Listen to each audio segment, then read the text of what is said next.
I thank the chairman. This is a horrible deal. In any deal, you never get what you deserve, you get what you negotiate. And let me give you a contrast between what two presidents say when they talk about deals. President Obama has told America that it is either this agreement or war. President Reagan said there's no argument over the choice between peace and war, but there's only one guaranteed way you can have peace, and you can have it in a second: surrender. Now, I want you to let your mind drift back to 14 years ago on a morning very eerily like today, where America awoke and some Americans were going off to work in the World Trade Center. Some Americans were going off to work in the Pentagon, and some Americans boarded flights for destinations that they thought they were going to get to. 3,000 Americans said goodbye that morning to their families and their loved ones, thinking that they would see them again, never knowing that they would never be able to say that again, would never be able to kiss them goodbye, would never be able again to celebrate a birthday or any other meaningful event in their life because of an act of terrorism.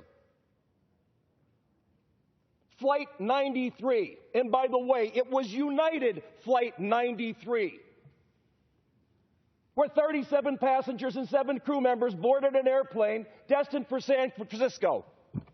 That is not where the plane landed. That plane is embedded in a smoldering crater in the peaceful countryside of Shanksville, Pennsylvania, because of terrorists.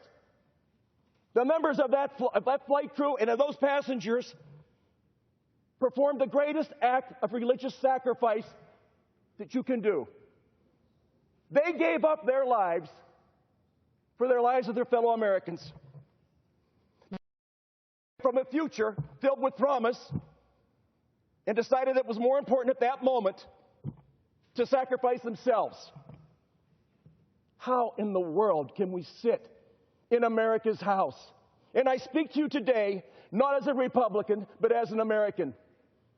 And my friends, as we let our eyes fill with tears over the great loss that day, and as our ears pick up on the message from our enemies in the East, death to Israel, death to the great Satan, death to America, let us resound with long strength and severity and say, listen, never again, never again, never again. Let those words echo forever and ever, not only in your ears, but in your hearts.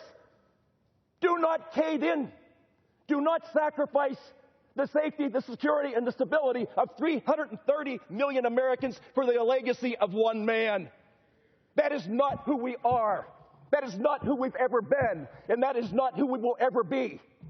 My friends, and I mean sincerely my friends and my fellow Americans, vote against the greatest betrayal we have ever seen in this country. This is not a deal that protects America. It is unenforceable. It is unverifiable. This is a horrible deal. Mr. Chairman, thank you so much. No much time has expired. Gentlemen